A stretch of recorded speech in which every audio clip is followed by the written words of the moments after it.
I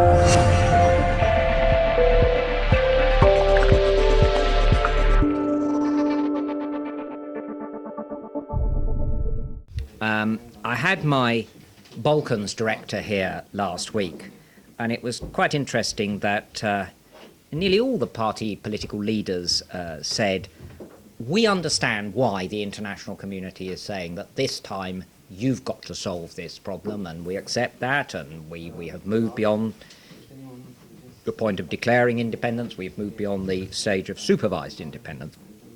But maybe you could just give us a bit of informal advice. And here I see this phrase coming up.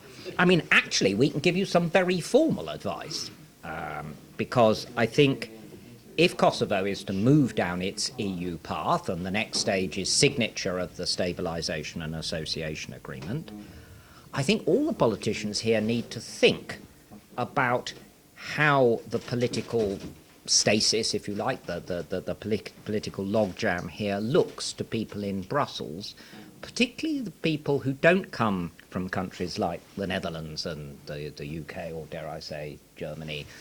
You're the EU, so you're not a country.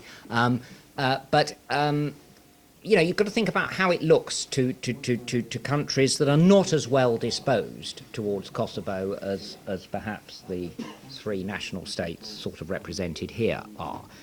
And there will be a tendency for them to say, this shows that Kosovo is not a real state, it can't solve its political problems, and therefore we should hold off signing the SAA. Of course, some of the non-recognisers have their own legal reasons for not wanting to sign the SAA.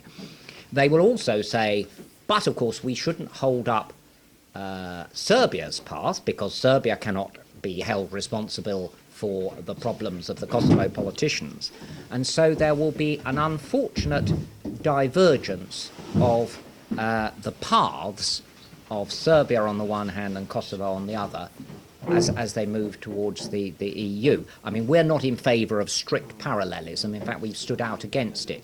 But I think there's a danger that in this situation we could get Kosovo going onto an even slower track and Serbia moving forward on its present track, and I don't think that would be good for Kosovo. So that is a formal message, I think, which has come from certainly from my Balkans director when he was here, and I think it's something Mr. Zbogar has indicated, and I think it's something you do need to think about. So I think, you know, our informal advice is simply that the Kosovo politicians need to work with one another. Perhaps they ought to sit around in a few cafes, as you've described it, in a rather more friendly way, and find a solution. Of course, there are two problems. There's the problem of the speaker, which is the current difficulty, and then once we've resolved that, there's the question of formation of the government, which may actually be a little bit easier. We'll see. Anyway, I think I've probably almost reached your 10 minutes, so I'll stop talking.